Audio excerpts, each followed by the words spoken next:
Coach Schuck, how's the camp going? How's training and everything going that for the upcoming season? Well, we had a great camp. The weather was great.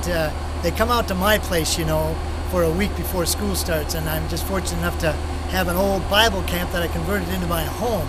So we got room in my living room for 50 guys. We don't have that many out there, but we're right on the lake, so we got the boats and that. The main thing about camp is for the guys to get to know each other. Of course, we do some mileage then too, at a little higher intensity than what they're used to. But it's great. The kids are getting along good and having a good time. Great, great. And who looks, out of the returning players, who looks to be some of your team leaders for the season? Well, hopefully Tom Becker, he's our #1 guy from last year. And he's a little bit banged up right now, so we got him on the back burner a little bit. But hopefully for Tom, he'll be there when it really counts. And Jacob Bashis is another good kid that was an outstanding athlete for us last year, all conference and that. So those two guys look to be, probably our leaders again this year. Great, great. And talk about some of the newcomers to the team. Yeah, we've got a couple transfer kids, 2 kids from Iowa State. We have Garrett Eckloff. He was an Iowa State guy last year and came here. And Josh Melman.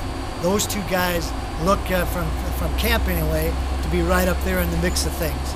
And Josiah Swanson is a freshman, and he's actually looking very, very good. And he might surprise a lot of people and be up in our top 5 this year. So those 3 kids kind of should make the mix, I would think. Cool, cool. And talk about the first competition coming up in Minneapolis and how you guys are doing preparing for that. Yeah, this is the first year we're going to that. It's a 4-miler. So usually we race an 8K or a 10K when it comes to competition at the end of the season. But so this will be a short race for us, relatively speaking. And it'll just be a time for us to kind of see where we're really at. And so I don't have a lot of expectations or high goals. I just hope we get through that healthy, and they kind of sort themselves out a little bit for this first race. Awesome. Thank you, Coach Schuck. Have a good season. You're welcome.